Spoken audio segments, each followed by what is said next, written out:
All right, guys, back here on Southeastern 14 with Max Barr, and we're going to share our reaction to a wild, very wild Sunday of games in SEC basketball in the NCAA Tournament.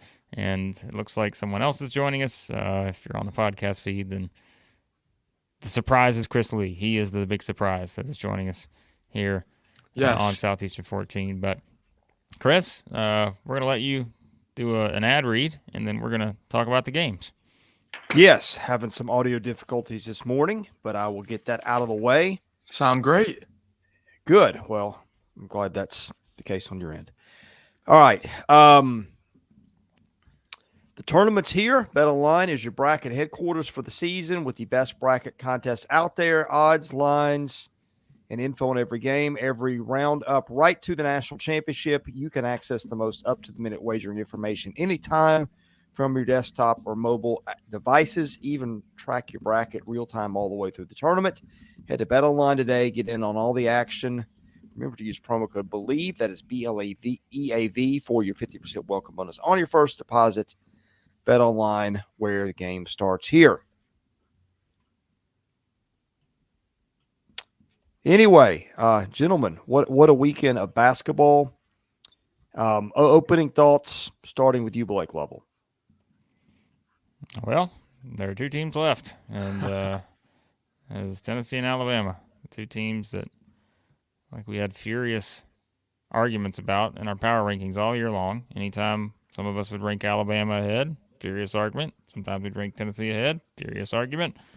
But they're the last two teams left, so hey, maybe we had them right all along. But I mean, yeah, let's start with Alabama, Grand Canyon, one of the wildest / most ridiculous college basketball games I've ever seen in the NCAA tournament. And I know there were a lot of people having fun with it on Twitter and such, but like it was just every single possession.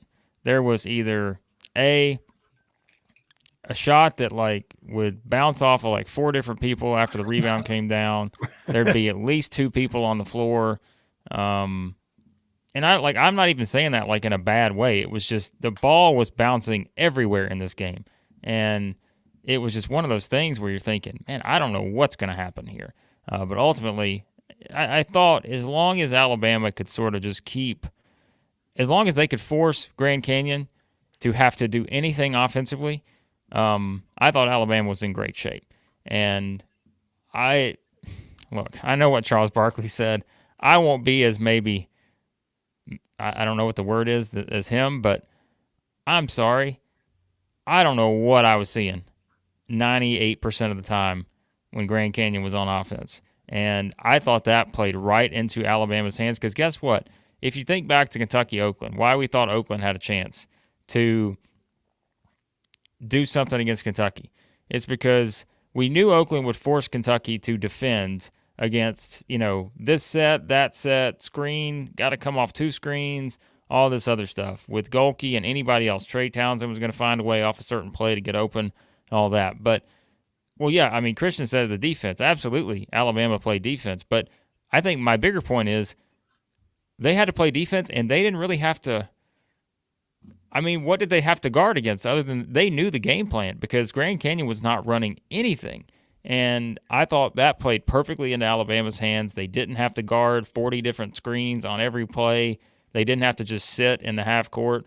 And so, yeah, like that, I thought that was great for Alabama to have to, not have to, because it does. Like, it helps your defense play better. So I thought it was perfect for the way that Alabama needed this game to go. We said Max, we said it going in. Grand Canyon had to get everything from the free throw line. And my goodness, they got there 30-something times, right? But, like 2 of 20 from three, it just was not – give credit to Alabama. They just didn't let them do anything. So, Well, hey, we said in the preview, we said Grand Canyon's going to live at the free throw line. They're just going to live there. I think they rank like top 5 in the top 3. They're 3rd in the country in free throw rate. So I knew that they were going to try to be super aggressive and draw contact, body seek. I knew that was a huge part of Grant Foster's game. But these guys were playing on the playground. That's what it looked like a lot of the time. I mean, just flying all over the place. How many like 4 possession sequences where each possession lasted like 2.5 seconds, and it was just boom, boom, boom, boom, boom, back and forth, and then you're like, all right, can we just get like a pick and roll or just something here to settle down? Nope. No. Game was madness. How about Mo Diabate? Oh my gosh. I love it. I love it when a bully ball, hard hat type of guy shines in March. Stevenson goes out with the fouls. Diabate comes in 8 straight.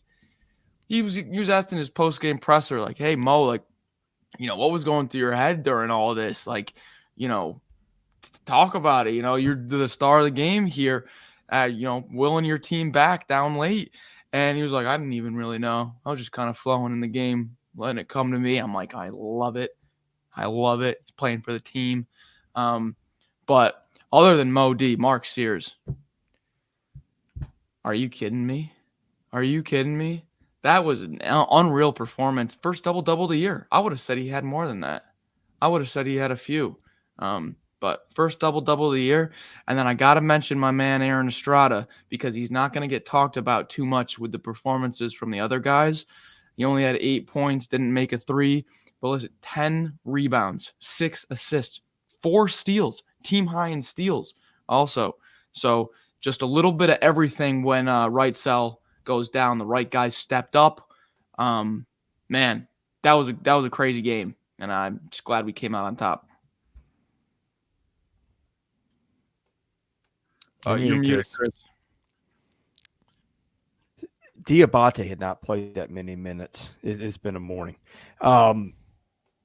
In a game of consequence all year. Like, I'm going back to games where he played that many minutes were games where there were blowouts. And so him coming up, he was really productive in his time on the floor, as you guys pointed out. But what did I mean, we had that. We had a walk on for Houston hitting a big free throw in the nightcap. It's just in March, you just never know when it's going to be a guy out of the blue. Well, Mark Sears, I think, should go down as one of the best SEC basketball players ever.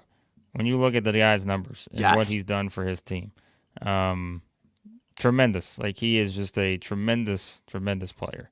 And I mean, really, I look back at what this guy has done this year, and it is like it's one of those special seasons for a college basketball player. Again, there's SEC, all that, but yeah, I mean, he's had a ridiculous year, and as we say too, like in games like this where it was as nuts as it was, that's what you're looking for. You're looking for your guy to put you on his back and say it's going to be okay. Like, I know this game is like, what was it? Someone had the tweet about cats chasing ball of yarn or whatever, the string or whatever it was. Yeah.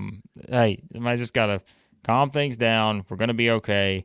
And I think it's just sort of the, Sears just kind of plays with that quiet confidence. You don't really ever see him overly emotional, overly, dramatic, anything like that. Like, he just goes out and makes plays. He plays his game. And I thought that's what this came down to. Alabama just played their game.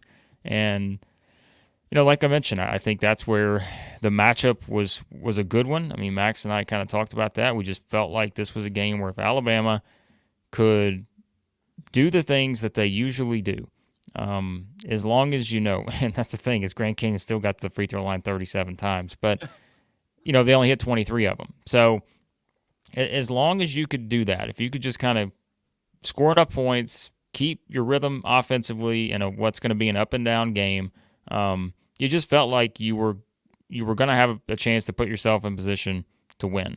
And so, again, we can talk all the stuff, and I know everybody's going to talk all the stuff about, Grand Canyon, how they run sets, or all this lack of. But still, it's all about matchups, and who cares? Like, this was exactly what Alabama needed. Like I mentioned, they didn't. Thank goodness, like, they didn't have to play a team that would pressure them defensively and do all these things. And it worked out great because that's exactly what they kind of needed in a matchup like this. And Alabama took advantage.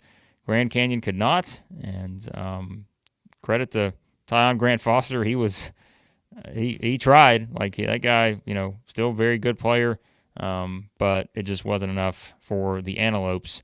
And the Crimson Tide march on to play the Tar Heels. So. And just real quick before we move on from the game, if you guys do have more to add, that I saw a bunch of people on Twitter, not making fun of Alabama, but saying like, oh, it was a 12 seed, you should have beat them by more and all this and that. That's probably Auburn fans, I'm Give sure. me a break. Grand Canyon lost 3 games all conference season and lost a tight one to South Carolina. That's it the whole year. Any 30 win team with a NBA type of guy that has a true identity of the team where they're going to try to do something and they're not going to stop the whole game. That's a good Grand Canyon team, man. Only double-digit loss of the season. Yeah. I want to circle back to your point on Mark Sears. Remember we were having the SEC Player of the Year discussion, and I said, I think that there's some people in here that need to be recognized more than they are getting credit for. Usually when a guy is a high-volume shooter, percentages aren't as good, like a Wade Taylor, somebody like that. And it's not a knock on like a Wade Taylor as a player, but it's just saying it is hard to find guys that are high volume and high efficiency at the same time. That's one thing that makes Mark Sears special. The other thing that makes Mark Sears special is, well, and it's 2 layers to this, the minutes, guys. When guys are high volume, high efficiency, and high minutes, you don't see that happen much. And it's not just the minutes. It's not like he's playing those kind of minutes as the 4. He's got the guy with the ball in his hands. I mean, what kind of conditioning do you have to be in to do all the stuff that he does, score a lot, be your primary ball handler, and have your legs fresh enough to where you can make all your sides. Now, look, you saw him run out of gas at the end with the cramps and everything, but I just wanted to use that as a little space to continue Blake's shout out on Mark Sears, because I think what he does, you do not see a lot of guys do. And I think he deserved more credit nationally than he got. Yeah. I mean, I think, we said as much. All the awards or whatever they are what they are. But, yeah, I mean, we said pretty much the entire season this was like SEC Player of the Year was going to be a 3-person race, and I think Antonio Reeves got a lot closer than people wanted to give him credit for. But, I mean, we had brought up the same names. I mean, it was Connect, it was Broom, and it was Sears, and there was never a drop-off from any of those guys. And I think that's just kind of, like we said, I mean, I don't know how many times I said it. You take any of the top 4 in any other year, like they're all winning the award in each of those separate seasons. I don't even care who else was in the league at that point. Like they all had those kind of seasons. So they just happened to all be in the same year together at this one. So, yep, Mark Sears, tremendous. Alabama, the depth on display now that they've got everybody. Well, had everybody. The Reitzel thing will be interesting to see. I think he'll play. I do too. I mean, yeah, they don't play until they play what? Thursday or Friday? They play Friday, right? I don't remember. Thursday. Norlander tweeted it out. It all runs together. I think they play Thursday. I could be wrong, but I think Tennessee's Friday, right? Thursday is Alabama.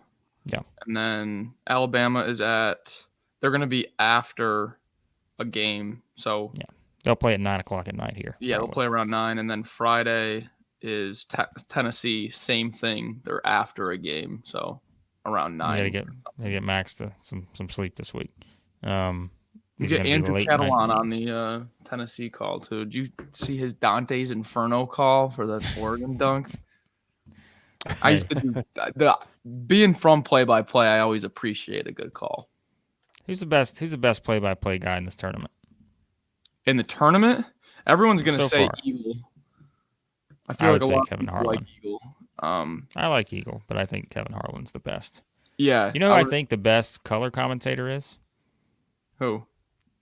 I think Jim Spanarkel is the best there is right now. I think he's tremendous Now, other than Raftery, don't get me wrong, like but like we're Raftery not is talking. an institution. Well, that's my favorite. Yeah, but we're not talking. Yeah, like Right. he's like Final Four type guy. Like we get that, but yeah, I think so. Speaking of Spinarkle, he got the nuts game of the night. Both these SEC games were just nuts. Oh my goodness. But he got the second one, which was just absolutely bonkers. The Aggies come up short against Houston. And as I'm watching this game, I can just think of Chris mocking my bracket about how I picked Houston to win it all, and Chris saying, I'm shocked Chris didn't text me and be like, look, there's the walk-on kid now shooting free throws in overtime for Houston. I told you they had no depth. I told you they weren't going to do this.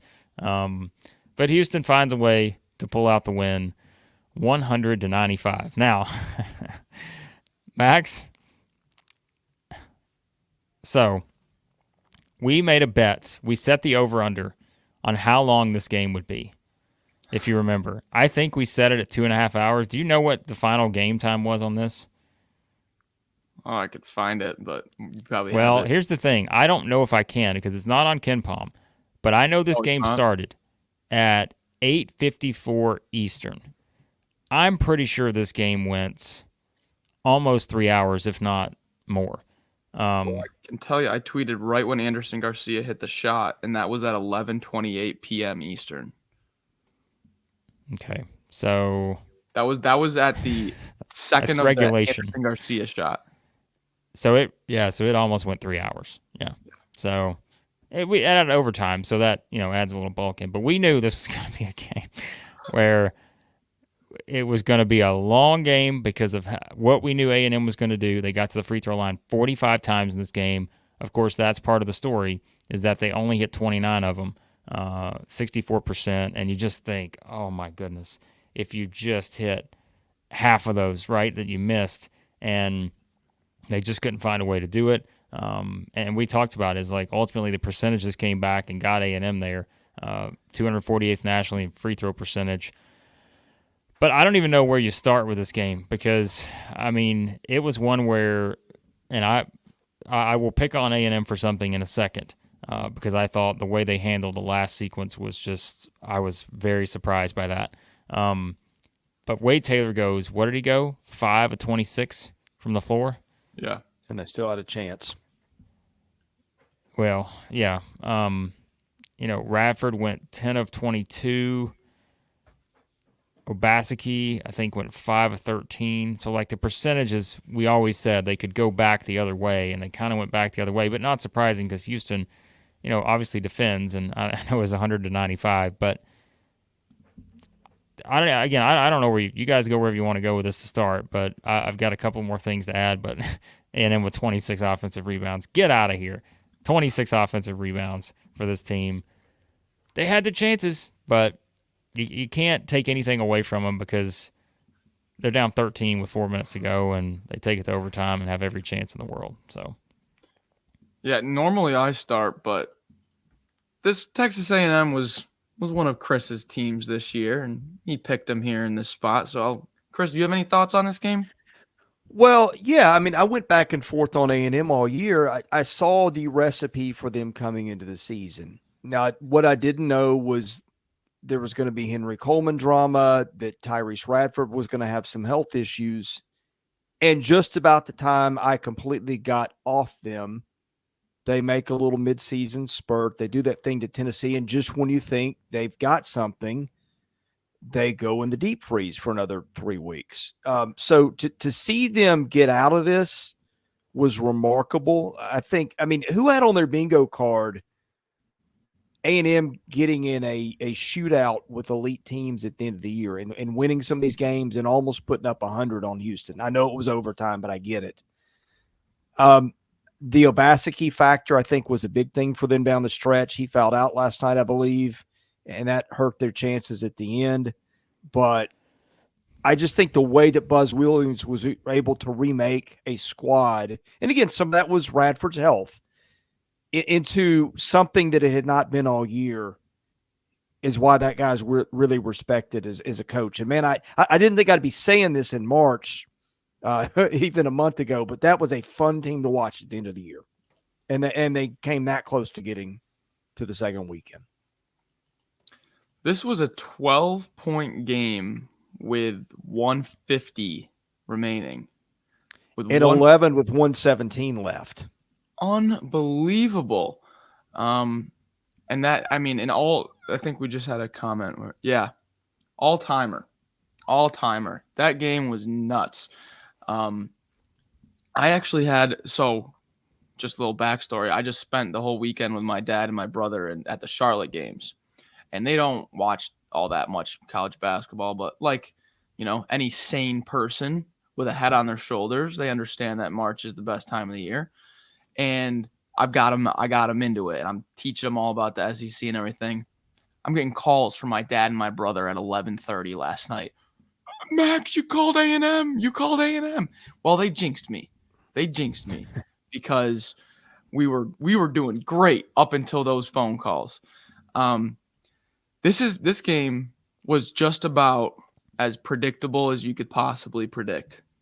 A&M, offensive rebound, inefficient shooting. Houston, no depth, foul issues. How many times did that graphic pop up? The out, 4 fouls for Houston. I knew that was going to be a piece of this game. I didn't know it was going to be that big of a piece of this game. I mean, it was like 2 minutes into the game, and I think Francis and Roberts both had 2 fouls.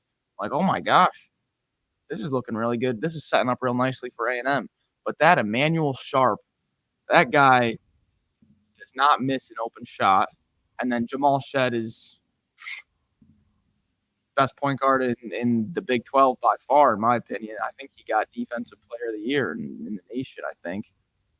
He's just incredible. Willed that team to a victory in overtime. So, crazy game. I really wish that we came up on top of it. I feel for the seniors like Radford and Andy Garcia. And I think Garcia's got another option if he wants to come back or not. But, just a veteran team. I really had a lot of fun watching this A&M team, a unique team, not many builds like this one. So, yeah.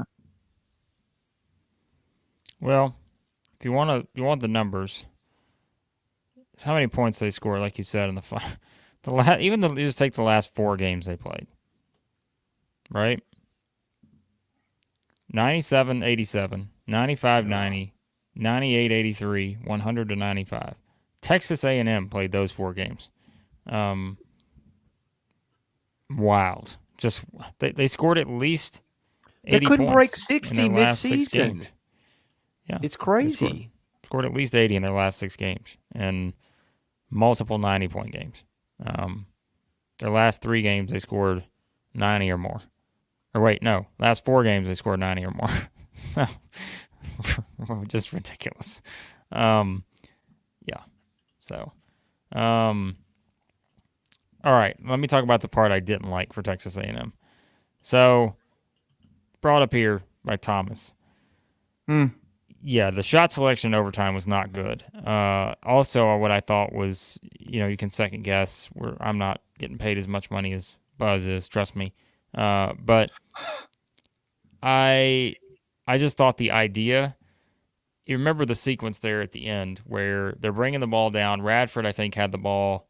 He's going in the lane, but Buzz calls the timeout. I think Radford's already in the paint, but they call the timeout. And then what do they do out of the timeout? They shoot a 3 about 3 feet beyond the line. And I'm just thinking it's a 4-point game at that point, and Spanarkel was all over him about it, and I agree with him. That team has got walk-ons in. Even if you want to say, okay, take aside the part where you called the timeout on the fast break, okay, that's fine. Maybe you really had something you wanted. But I think to take the 3 out of that, and I'm not saying this is Buzz's fault. I mean, maybe they didn't draw it up this way. Maybe a guy just takes a shot and that happens. But I just thought there were still, 15 seconds, something like that? I don't remember the exact sequence, so don't quote me on it. But there was still plenty of time to get the ball inbounds, go attack the rim, probably get a foul call like you've done all night, And okay, then guess what happens? Even if you miss one of those free throws, if you make one of them, it's a 3-point game. You're going to force the walk on again to get the ball and shoot free throws. And so I didn't like that because I thought it was just probability told you that was not the great idea to just shoot a three to make it a 1-point game when all you had to do was go try to shoot a layup to either make it a 2-point game or get fouled. And at the very least, if you assume if he doesn't miss both, you're at least making it a 3-point game. So I thought that made you scratch your head a little bit. And I know people will say Wade Taylor took some interesting shots and all that. I mean, sometimes it's like that's Wade Taylor's mindset. Like he's the guy who was taking over games all year. Look at some of the shots he made before it got to overtime. Like he was one of the reasons they got there, making wild shots like that. So it's tough, but I just thought that was the part at the end where I'm thinking you got to extend this game as long as you can, because if you keep doing that, even if the next 15, 13 seconds plays out for half an hour, that's fine because that advantage goes to A&M. And guess what happens if you get a 2-point game, all right? You foul somebody, they go miss the free throw, you come down and you tie it, and it goes to double overtime. Guess who's winning the double overtime game? I feel pretty confident saying that A&M's winning in double overtime because at that point, again, you've got Houston has no choice, right? So, you can play that game, what if, and all that. But I thought that was something that really stood out. Not saying it would have affected the outcome, but I at least thought A&M could have given themselves at least one more chance had they not settled for the three there when it was 99-95 or whatever it was. Yeah, and that just go ahead, Max. I was just gonna say, this is another SEC team falls victim to a crazy career high. We had Golke's insanity, Pulakidis insanity, and now Emmanuel Sharp, 30 points, career high, 7 threes, career high. But can these guys just save their career highs for another conference? I'm sick of it. I'm sick of getting career high. That's all I had to say. Well, back to Blake's point, this is what this team was all year. It was we're going to take our chance with our guards going high volume. Again, Obaseki came into the picture late, and we're either going to hit the shots or we're going to throw them off the backboard and get the rebound and keep chucking it up there till one goes in. This was a team that needed a couple things. And really the league lacked this year. There weren't just a lot of traditional two guards in this league that were,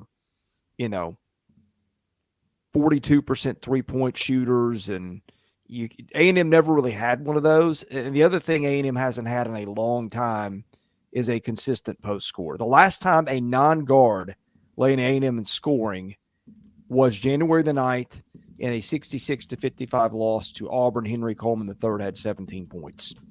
There were just some holes in this team, and Buzz Williams said, all right, we're going to ride those three guys. There's going to be some bad with some good, and let's see if we can get there. And again, to their credit, this was a team that was out of the NCAA tournament mix, 3-4 weeks ago, that played its way back in exactly by all those things. So you can question the selection, but also it was a team that sort of rode the wildness of that to where it got anyway. Yeah. Again, they had a bunch of must-win games, and they won a lot of them until they got to this one. So, look, they were 9 seed. Houston was the 1 seed. The pressure was on Houston. Give Houston credit for finding a way to win the game. It's just a crazy game. It's one of probably the best games of the tournament, without question. I don't care what happens the rest of the way. This will be one of the best games of the 2024 tournament. And we won't get into I saw some people having the debate on this about, you heard commentary bring up that Kelvin Sampson's just completely against the foul when you're up 3 scenario. And I won't give you my hot take on that because I've always been that guy. But there are some situations where I think a certain team's okay to foul in that scenario. But then again, if you're playing the numbers, it worked out because, A&M again, if you play just the numbers overall, it's a team that you're probably willing to trust your defense to force them to take a tough shot. But, man, how many tough shots did they hit? So, yeah, it's always tricky with that. So, Blake, how much of that plays into the way A&M attacks the offensive glass? Because when there's a miss, there's almost a 50-50. I mean, you could actually play the foul game with them and lose a game, whereas most of the time, sure. Is that what you're saying? No, I mean they flat out said like Sampson is the kind of guy who doesn't foul in those. It doesn't like take the opponent out of the mix. Like he he doesn't like to foul in those scenarios. Like they were saying that's kind of his thing, or at least that's what they were pushing last night as they got into those scenarios, was that he trusts his defense. He doesn't necessarily like the idea of doing the fan, and that's what happened. Like I don't remember the exact play, but A&M got the ball, took a shot, didn't work out, whatever. So yeah, they had kind of pushed that a lot.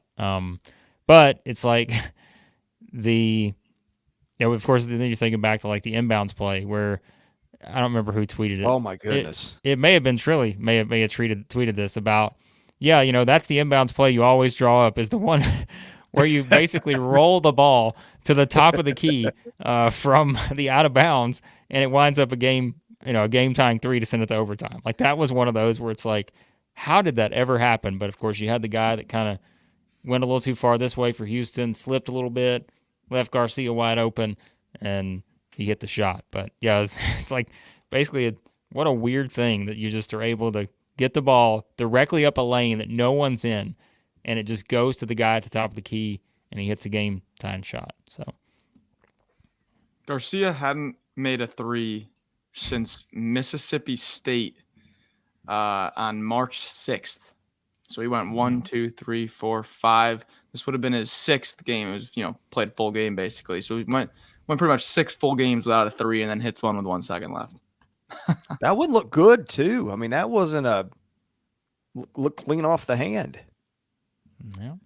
Yeah. Good shot. All right. So we're gonna get into some coaching stuff here in a second. I know Chris is so excited for that. Oh boy. I know Chris can't wait to talk about a coaching carousel. But before we get there, reminder, there's still another SEC team playing, in case you didn't know. And we laughed about this before. We laughed about it before the tournament. We're like, look, guys, our bandwidth, we're probably not going to get a chance to cover the NIT. But the Bulldogs of Georgia marching on in March as they've got a game tomorrow night at Ohio State. They won a big road game at Wake Forest yesterday. And, what about Hill going for 21? Noah Thomason, who Max deemed undraftable in our fantasy draft after he let him down 1 week. Comeback tour, 19 points here in this game. I'll be honest, didn't watch a single second of it. But, again, we have to pick and choose our spots sometimes.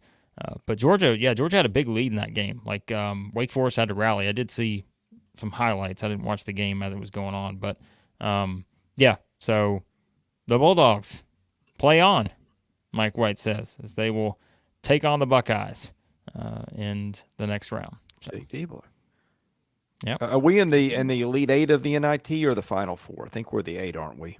I think we're at the 8. I think that's right. Because they have 2 wins, so that would I believe that's right. So 2 teams with a little bit to play for there. Yeah, because let's see who's left. NIT bracket. I know a lot of you are interested, but we're gonna keep you updated. This is what we do here. So give you a quick update on the NIT. Yeah, so we're down to Seton Hall versus UNLV, Georgia versus Ohio State, Indiana State against Cincinnati, and VCU against Utah. So that's a pretty good field, actually. Yeah. I mean, that's teams that were right in the mix for NCAA bids until very late. I agree, but I don't know care because the teams that won their regular season should have been in the NIT. So or won their whatever the rule was. But all those teams left would have been defensible at large picks, other than maybe Georgia. I was about to say, see, you're about to lead this down a really slippery slope because, yes, all 8 of these teams would probably be in the NCAA tournament field in the next 2 years because we're going to expand this thing. And I'm sorry, some of them should have an opportunity, but some of them should not. And so the teams that won, I've always been a big advocate. You have to reward somehow, some way teams that win their regular season. And if you're not now doing it via the NIT, then what are we doing? Like, don't give me they didn't win their conference tournament. Who cares? Oh, we gave them the number 1 seed. They got a double bye. Great. So they could let 2 teams play 2 games ahead of them and get all the momentum in the world and play their best basketball of the season to upset them the next day. So I'm not buying it. Get out of here with this NIT. I am all for banishing conference tournaments. Ridiculous. You would have a better NCAA tournament if they let the regular season champs go, and if these meant something to the selection committee, then I would be a little bit more in favor. I still wouldn't be in favor, but I would move a little bit more towards that direction. But they don't. They're meaningless, and it's stupid at this point. I know why they do it. It's because of the money, but it's stupid. I think my take on that is a middle ground would be nice. Maybe just like the number 1 and number 2 from the regular season play each other on a neutral court to decide like an SEC or something like that. But especially after we were there and we saw Micah go down, I'm gonna have conference tournament injury PTSD just for years now. Yeah. If that's a term. Yeah, I mean that's the way it works. So, and again, we've gone into that. Conference tournaments mean nothing, especially for the SEC. We saw that this year, and yeah, we've seen it multiple years now. So, all right, here we go. The good stuff. Let's talk about some coaches and where things stand. Of course, boy. There is nothing. You could have Texas A&M Houston. You could have Alabama Grand Canyon, wild in their own different ways. But there is nothing that matches the magnitude of coaching carousel season in college basketball, because this thing is just gotten nuts. I mean, everybody's trying to figure out what's going on in Kentucky, what's going on at Arkansas, what's going on at Vanderbilt. People ask that question even when there's not a coaching search. But, I mean, when you look around and try to figure out what's going to happen here, I'd love to be able to give you just some fantastic insight that is 100% true. But it's like this is usually the second round weekend is usually like the calm before the storm, because you get these games over with, and now we don't have games until Thursday. And so this is where things start to really intensify, because you get people that are knocked out in the second round. There are coaches out there now who are going to be in a position where a move has to be made one way or the other, because the longer you wait, we know what happens when that happens. You put yourself in a really bad position. And so where we go from here, you guys, I'm sure, saw a lot of people think, okay, something's going to happen with Cal here today. There's going to be movement one way or the other. Everything's been silent.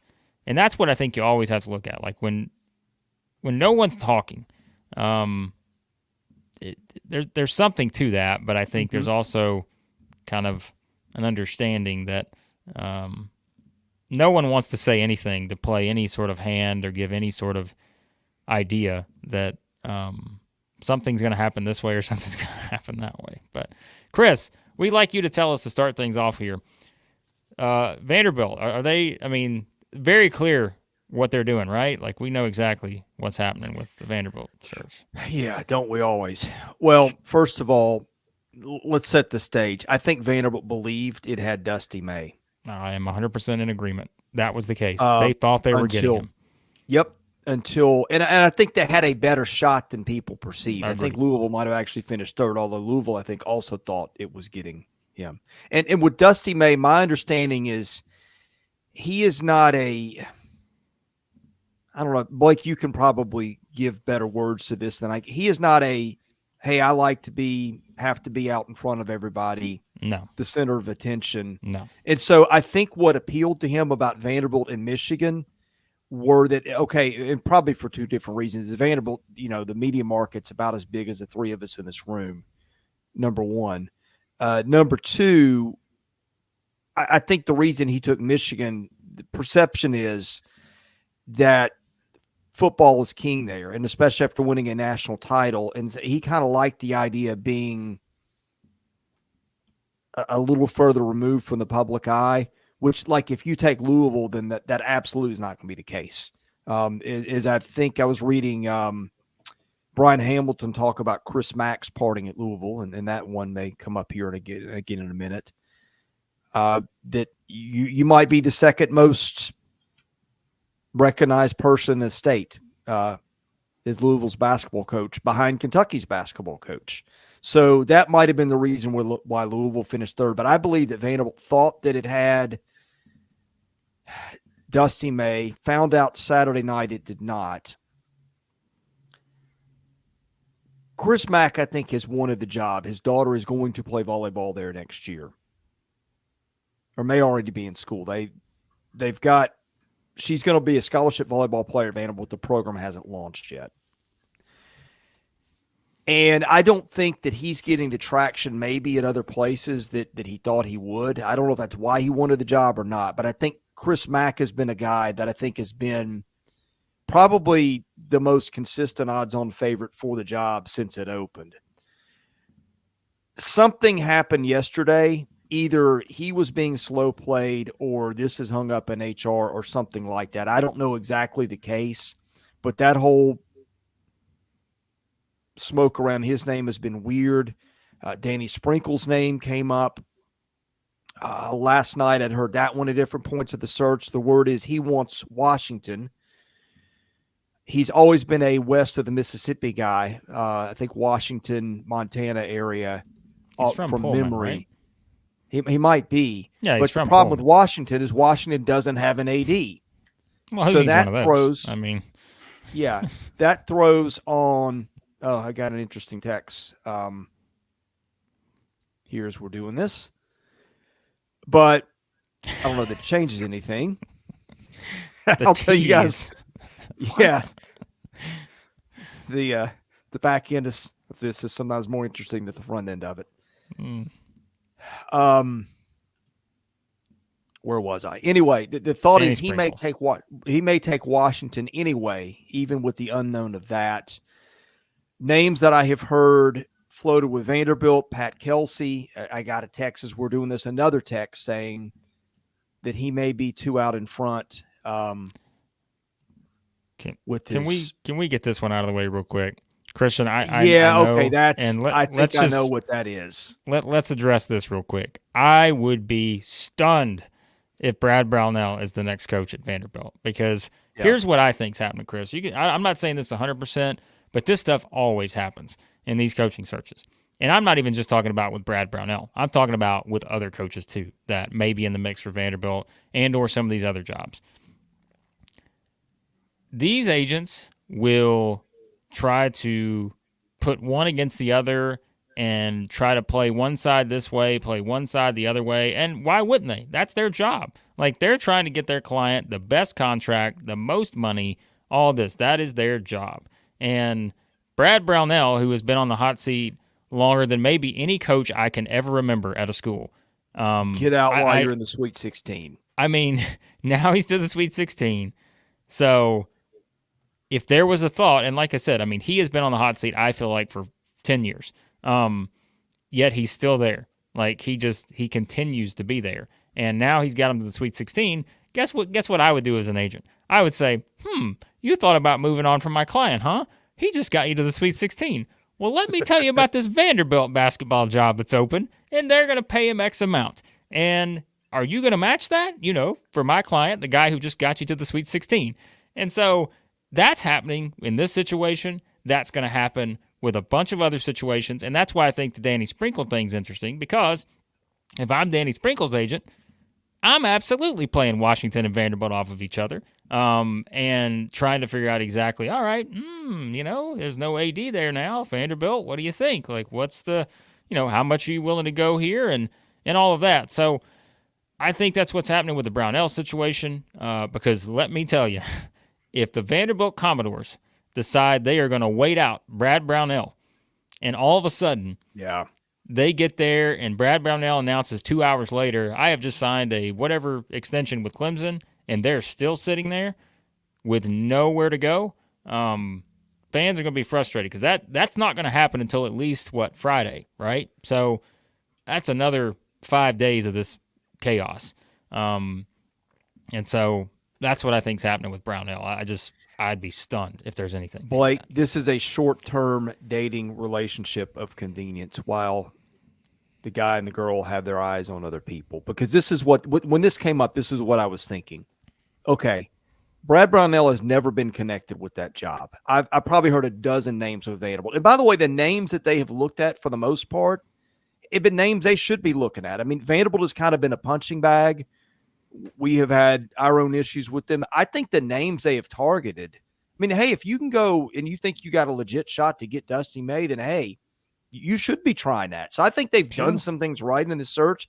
I think that for some reason they are at a either an impasse with something, either waiting on HR clearance for somebody, or they just may have no idea what they're going to do next. And if you throw Brad Brownell's name out there, people are like, oh, well, yeah, they couldn't get Brownell till Friday morning anyway because he's playing Arizona. Is that who they got? Late night Thursday. So that gives everybody cover to say, hey, wait a minute. Don't expect them to do anything. But I don't think anybody believes it. But when that name got thrown out there, that made me think they are stalling for some reason. Guess how many times we heard Nate Oates' name mentioned at Alabama before he got hired? Not a single time. Now, I'm not saying people didn't say he was on the short list, but we didn't hear a single report, anything, suggest that Nate Oates would be the next coach at Alabama. And so if you're Vanderbilt, sometimes it is the names you don't hear. And I know Christian's going to fact check me here. We heard it once. Okay, whatever. You get my point, Christian. You're heading to Los Angeles. Get on out there. Have some fun. But the point is you rarely saw anything. And I think sometimes it is like the names we aren't talking about, I think are just as interesting as the names we are talking about because it could be any of these guys that have no steam whatsoever when it comes to where this job stands. So I wouldn't be shocked by that at all. So I'll say the same thing. And we'll go ahead, Chris, and then we'll tie this into something else. All right. If I gave you, let me think, Mark Byington, Bucky McMillan, Chris Mack in the field, what would you take?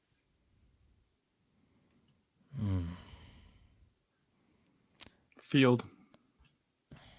Yeah, without Sprinkle in there, I may still tend to take the I feel field, like I'm forgetting a name. Maybe Pat Kelsey, but that one hasn't popped up as much recently for whatever that's worth. Then it may be worth nothing, as you pointed out.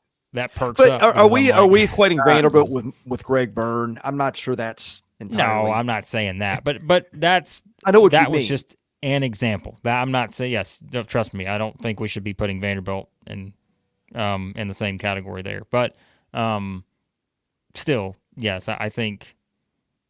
Again, the fact that we've not heard much about Pat Kelsey or Bucky or any of those, and look, I'm not saying there's anything to that or not to that, but I feel like there could still be something there, the fact that we've not heard those names, because I wouldn't want, because that's something too you got to remember.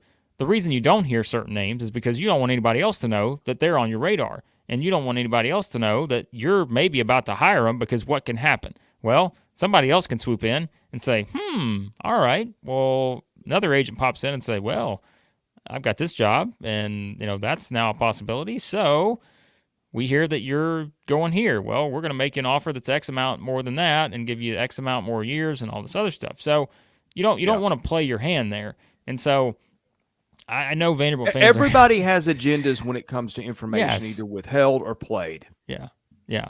So, like Christian says, if you want to keep track of everything, go to Twitter, because Nate Oates accidentally liked an Alabama basketball tweet. So keep every coaching candidate out there. Put your notifications on. Study them all day on Twitter to see what they're doing. Even if they like a tweet, somebody may like Max Barr's tweet here, and that may tell you that Max may have a hand in these negotiations. So, if it was up to me, I would do Kelsey. How many times have I seen or heard re-energize the program? Re-energize the program. But that's not Vanderbilt's style. The only time they did that was James Franklin. In anything that I can remember. Well, I mean, times have changed. Besides Tim Corbin, who does it in a more understated way. There was a lot of coaching talk around Kentucky last night with the KSR spaces and all that. Yeah, see Twitter that space, the legendary Twitter space. Yeah, saw Jay Wright getting thrown around. That would be crazy. You want to talk about a splash? Jay Wright's a splash. Jay Wright's a cannonball. Jay Wright is Jimmy Bell Jr. doing a cannonball off the top deck. That's what that is. Well, here's the deal. If Kentucky's making a move, like, it's got to be today. And there are all sorts of reasons for that. But I just think this is why I said this could be a very interesting day in the coaching carousel, because this is where, look, Dusty May was the first domino to fall. West Virginia's got their guy now. Aaron DeVries going there. So, like, that was another one, although that was pretty much called from the jump, I think. That was a pretty obvious one, it seemed like. But, like, Kentucky, as we keep saying, is the one where, let's say that Kentucky does. And I don't know where things stand with Kentucky, because you've seen a lot of people saying that, all right, again, it's the silence, right? That's what makes this hard, is Cal's not the type to be silent. Just like it's the same situation like with Muss at Arkansas. And everybody's seen the rumors about Muss in Arkansas, and everybody's brought up SMU and all this other stuff and all that. But I think it's like, these are not guys we're used to basically in the background.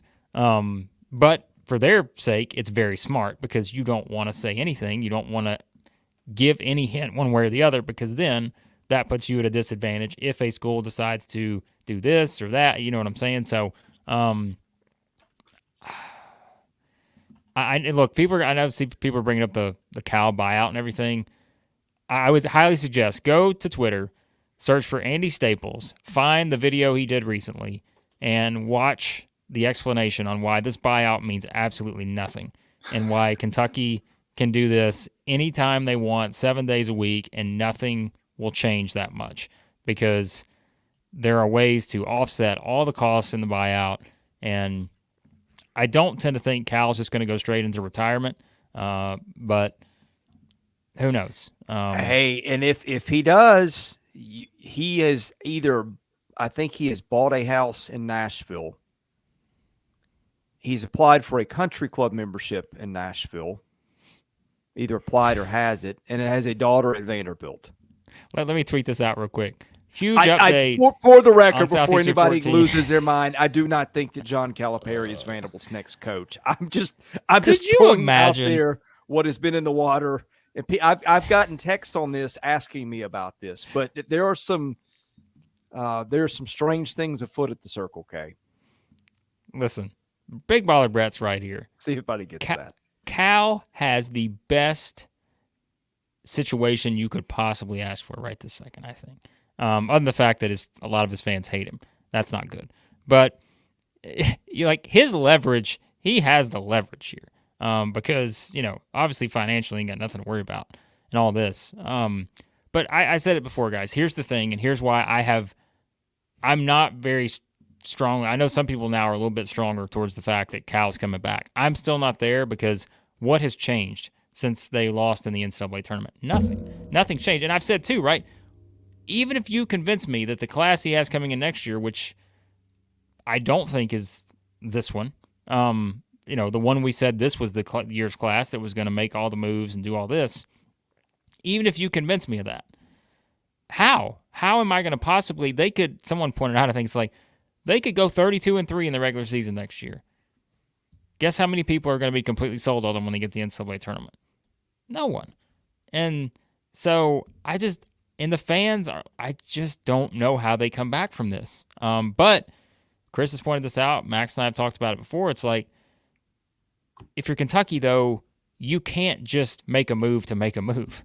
Right. You've got to make a move knowing who your next coach is going to be. You've got to know you're doing better than John. I mean, is it worth paying $33 million plus what you're paying the next coach for a marginal 1 or 2 win improvement a season? I mean, just hypothetically. I mean, the guy still wins a lot of ball games.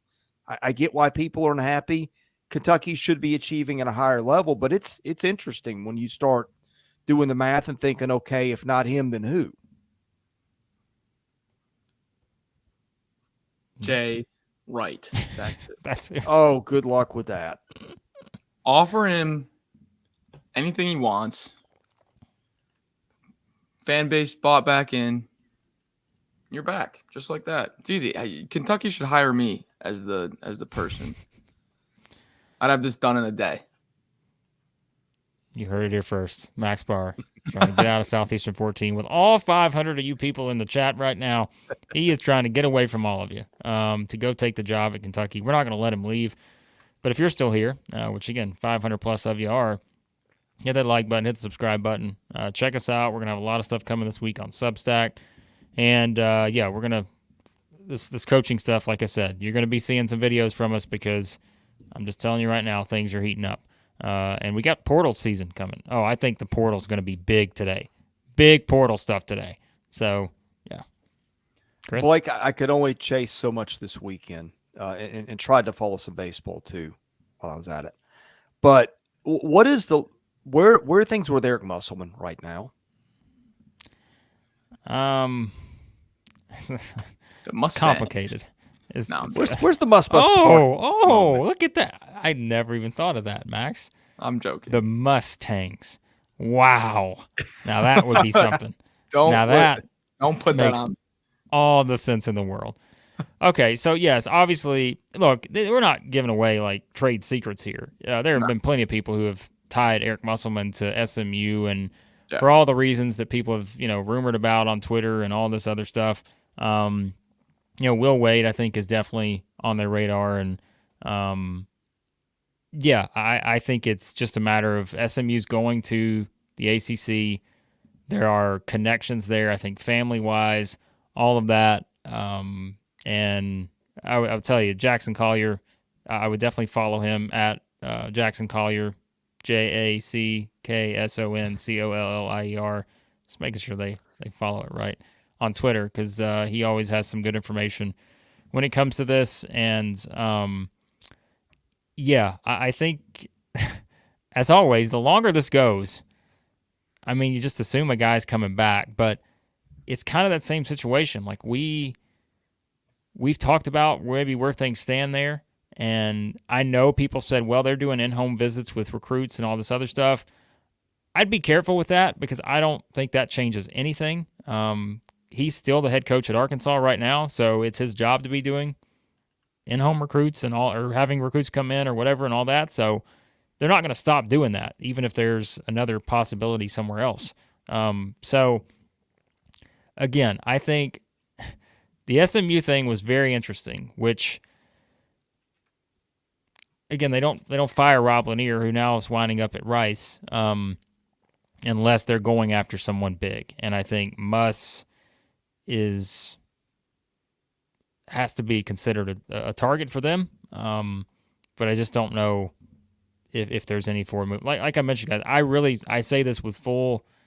I think today is a day where you're going to start to see the dominoes start to fall, because it will be, okay, Cal's coming back, Kentucky. All right, other guys, although that's a very small pool. It's not like those guys are moving on to Vanderbilt necessarily.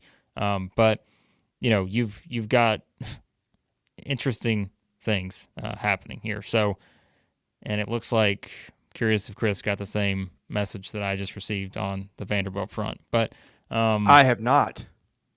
Okay, well, I'm going to put it to throw you. It to me in the chat. I'm going to put it to you in the chat here, and hopefully I thought I was about to put that in the comments, but is that so? Who it anyways, is? it seems like it's not it seems like there is something happening there. That would make sense. That's a name we've heard, and that would make sense based on timing. All right. Well, we're gonna hop off, Or- and let or it Chris might go not do his at job. Well, hey, I've got. Let's do a chaos coaching bracket. We did a chaos NCAA tournament bracket. What? Give me your chaos coaching. Well, yourself. listen. Cal to Vanderbilt is obvious number one. I was thinking that was there, and then we send Muss to Kentucky. We got to send Muss to SMU because with what Max just brought up. The Muss. Oh, thing. we need Muss in this league. Come on. We got to. I don't know. Like, somebody's got to go to Louisville. They don't have a coach. So it's an SEC coach. I'm not sure. But Russ Smith, the old point guard. Bring him back. oh, yeah. There's a name from the past. So look at that. Very interesting. All right. We're hopping off. Chris needs to chase down some stuff on the Vanderbilt front. Chris, We will be chasing. We'll be chasing down everything with this coaching stuff. If there is anything that happens today, we will do a video on it, reacting very quickly, most likely, if it happens today during the day. Portal's So gonna be nuts. portal's going to be nuts. Let's just say if you had a player on your team that's not a grad senior or not a top 10 draft pick, he's being tampered with. Just understand that at the baseline. All right, gentlemen, I've got to move on with my day. I know you do too, so I think we will end this now. Vanderbilt fans, get ready. We'll see. I don't know. All right. All right. For Blake Lovell, Max Barr, and Chris Lee, we are Southeastern 14 presented by Bet Online.